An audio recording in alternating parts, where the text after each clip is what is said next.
В Сыктывкаре дан старт масштабной кампании по ремонту дорог. Благоустройство автомобильного полотна, а также пешеходных зон осуществляется в рамках нацпроекта «Безопасные и качественные автомобильные дороги». В этом году по плану обустроить должны минимум 14 участков. И на данный момент в активной фазе ремонт полотна по улице Интернациональной. Евгения Кладкевич побывала на месте. Строго по часам. Дорожная техника на Интернациональной начинает работу в 7 утра и останавливается ровно в 7 вечера.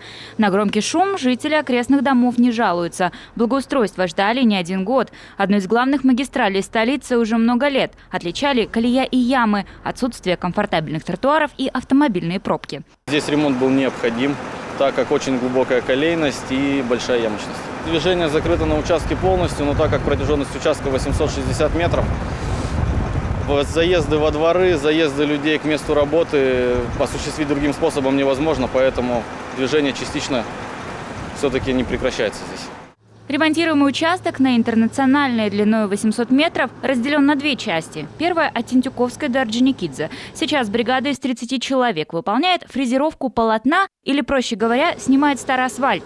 После начнется формирование подготовительного слоя и выравнивание дороги. Ну а дальше финальная часть – заливка свежего асфальта, установка новых бордюров и тротуаров. Сдача объекта по плану в 20-х числах мая. Чуть быстрее ведутся аналогичные работы на втором участке – от Колхозной до Домны-Каликовой.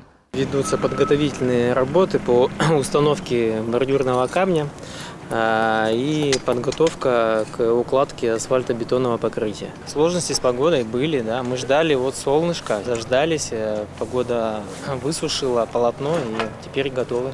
В этом году в рамках нацпроекта «Безопасные и качественные автомобильные дороги» в столице отремонтируют 14 участков протяженностью более 10 километров. И самым масштабным станет благоустройство малой объездной дороги. 3,5 километра щебенки, наконец, превратят в полноценную комфортабельную трассу с ровным асфальтом, тротуарами, дорожными знаками и освещением. Цена контракта почти 200 миллионов рублей. На данный момент проводится аукцион по поиску подрядчика. Окончание ремонта намечено на ноябрь. У проекта, сообщают в мэрии, особая степень важности. Ведь после ремонта малообъездная заберет на себя часть трафика, что позволит значительно разгрузить автомобильное движение по Октябрьскому проспекту.